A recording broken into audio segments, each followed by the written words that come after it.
अस्सलाम वालेकुम class 6 how you. और ईद कैसी गुजरी आप सबकी? आई होप अच्छी गुजरी होगी। Now will continue a study again. Today will start chapter 4 living things and the environment. Living things और उनका जो इन्वायरमेंट है, माहौल है जिनमें वो रहती हैं।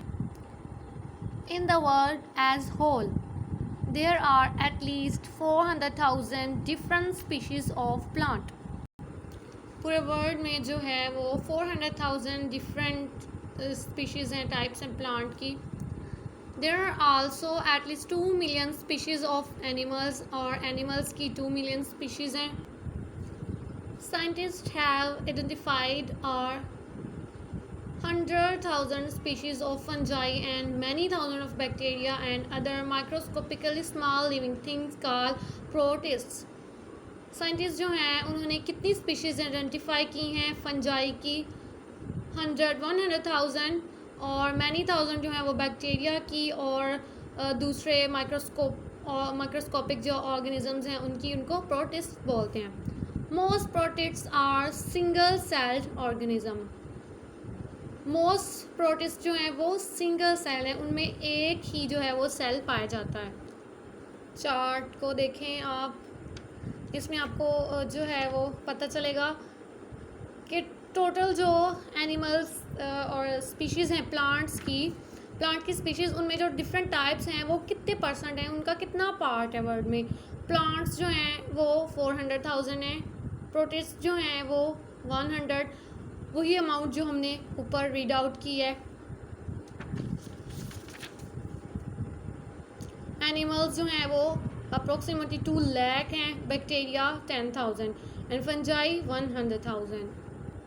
This chart shows how many species have been identified so far. ये चार्ट हमें बता रहा है कि कितनी स्पीशीज़ जो हैं वो आइडेंटिफाई हो चुकी हैं। More are being discovered every year, और जो ज़्यादा हैं वो हर साल कोई ना कोई डिस्कवर हो रही हैं। ये जो चार्ट है इसमें जो परसेंटेज या पार्ट जो है वो एनिमल्स और प्लांट्स दोनों का बताया गया है। एनिमल्स ये रेड कलर जो आपको शो कर रहा है, इतना पार्ट जो है वो एनिमल्स का प्रेजेंट है, इतनी स्पीशीज़ एनिमल की आइडेंटिफाई हो चुकी हैं। बैक्टीरिया येलो में, फंजाई जो है वो ये पर्पल, प्रोटिस्ट जो है माइक्रोस्कोपिक, अदर ऑर्गेनिजम्स जो हैं वो पैरेट्स में, और प्लांट्स की जो स्पीशीज़ हैं वो ब्लू में जो उन्होंने आपको डिस्क्राइब की हैं। Page number 31, the biotic and abiotic environment. Biotic जो फैक्टर्स हैं, इन्वायरमेंट है, वो लिविंग थिंग्स के जो है वो मुतलिक है, और एबायोटिक नॉन लिविंग थिंग्स के इन्वायरमेंट में है जो है वो बायोटिक और एबायोटिक कंपोनेंट्स जो हैं वो कौन कौन से हैं, और ये कौन कौन से इन्वायरमेंट्स हैं। Everything around are living thing, large और स्मॉल। कोई भी चीज़ जो लिविंग थिंग के इर्द गिर्द है, बड़ी है या छोटी है, that affects it's way of life is called its environment. अगर वो उसकी लाइफ पे, रहन सहन पे, ज़िंदगी पे असरअंदाज हो रही है तो उसको हम क्या कहते हैं? इन्वायरमेंट, माहौल। An ordinary park is made up of 2 parts. एक जो पार्क है वो उसके 2 पार्ट्स होते हैं। One part is the plants, animals, fungi, bacteria and other microscopically small organisms living in the park.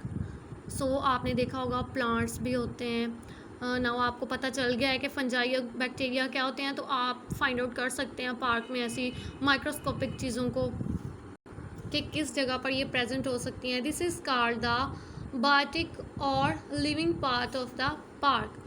तो ये क्या है कि ये लिविंग पार्ट और बायोटिक जो है वो कंपोनेंट हैं, इन्वायरमेंट हैं पार्क के। The other part is the non living environment of these living things. Other part क्या है? नॉन लिविंग इन्वायरमेंट है। This is often called the abiotic और फिजिकल इन्वायरमेंट। तो जो नॉन लिविंग थिंग्स हैं उनको हम एबायोटिक और फिजिकल इन्वायरमेंट बोलते हैं। अब पार्क में कितनी चीज़ें हैं? 2 चीज़ें हैं, लिविंग और नॉन लिविंग थिंग्स हैं। लिविंग थिंग्स जो हैं वो बायोटिक हैं और इन्वायरमेंट है, और जो नॉन लिविंग थिंग्स हैं वो एबायोटिक और फिजिकल इन्वायरमेंट है। Among the living things in a park are trees, grass, bird, insects, spiders and perhaps people. ये सब क्या है? ये लिविंग थिंग्स हैं, बायोटिक फैक्टर्स हैं, बायोटिक इन्वायरमेंट है पार्क का। In the park's physical or non-living environment are soil, water, air, temperature and sunlight. जो abiotic और physical factors और environment है वो ये सब हैं. Without these non-living things, the plants and animal could not live. ये हैं तो नॉन लिविंग एबायोटिक, लेकिन इनके बगैर जो है प्लांट्स और एनिमल्स ज़िंदा नहीं रह सकते. वाटर के बगैर भी नहीं ज़िंदा रह सकते. एयर एंड टेम्परेचर हर चीज़ जो है वो एनिमल और प्लांट के ज़िंदा रहने के लिए ज़रूरी है. सनलाइट भी. All the plants and animals living in one place. Plants और एनिमल जैसे कि पार्क में अब एक जगह पे रह रहे हैं, such as a park make up a community. तो जब प्लांट्स और एनिमल दोनों एक जगह पे इकट्ठे रहेंगे तो उसको हम कहते हैं कम्युनिटी. सिर्फ प्लांट्स या एनिमल्स जो हैं वो कम्युनिटी नहीं बना सकते. इसमें जो है वो डिफरेंट स्पीशीज़ होनी चाहिए. जैसे कि इसमें पार्क में प्लांट और एनिमल्स की स्पीशीज़ हैं तो ये मिल के क्या बना रही हैं? Community. Together a community of plants and animals and their physical or non-living environment make up an ecosystem. तो प्लांट्स और एनिमल क्या बना रहे हैं? कम्युनिटी. तो टुगेदर कम्युनिटी ऑफ प्लांट, और जब ये कम्युनिटी प्लांट और एनिमल की एबायोटिक नॉन लिविंग इन्वायरमेंट के साथ मिल जाएगी तो क्या बन जाएगा? इकोसिस्टम. तो हम इसको क्या बोलेंगे? इकोसिस्टम बोलेंगे. And so a park is an ecosystem. So park क्या है? इकोसिस्टम है. तो इकोसिस्टम कैसे बना? इकोसिस्टम में तमाम चीज़ें शामिल हो जाएंगी. इकोसिस्टम में plants, animals, non living factors, abiotic factor हैं. ये जब एक जगह पे सब मिल जाएंगे और प्लांट्स और एनिमल को सर्वाइव करने में हेल्प करेंगे तो वो इकोसिस्टम बन जाएगा. एन एक्वेरियम, अ रोटिंग लॉग. ये एक्वेरियम है जो कि सी के जैसा थोड़ा इन्वायरमेंट बना के हाउस बनाया जाता है फ़िश के लिए. और ये रोटिंग लॉग की एग्जांपल्स हैं.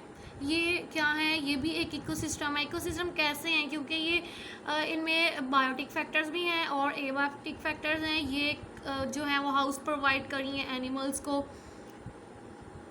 और ये जिस जगह पे प्रेजेंट होती हैं वहाँ पे एबायोटिक फैक्टर्स भी होते हैं, वाटर, टेम्परेचर, सनलाइट. तो ये भी क्या है? इकोसिस्टम बना देती है. क्योंकि इसमें प्लांट, लॉग और एनिमल्स तो ऑलरेडी इन्वॉल्व हैं, तो क्यों यहाँ पे एबायोटिक फैक्टर्स भी होंगे, एबायोटिक इन्वायरमेंट भी होगा, तो ये मिलके कम्युनिटी बना देंगे. An orchard, a desert and a rainforest are also ecosystem. ये सब भी क्या है? ये इकोसिस्टम है. डेजर्ट क्या है? इकोसिस्टम कैसे है? वहाँ पे प्लांट्स भी हैं, एनिमल्स भी हैं और वहाँ पे एबायोटिक फैक्टर्स भी हैं. रेन फॉरेस्ट जो है वहाँ पे भी ऐसे फॉरेस्ट जहाँ पे बारिश बहुत ज़्यादा होती है. तो ये सब क्या है? ये इकोसिस्टम है. ये प्लांट और एनिमल को हैबिटेट्स जो हैं वो प्रोवाइड कर रहे हैं, और जो एबायोटिक फैक्टर्स हैं, सनलाइट, टेम्परेचर, वो भी वहाँ पे इफ़ेक्ट कर रहे हैं.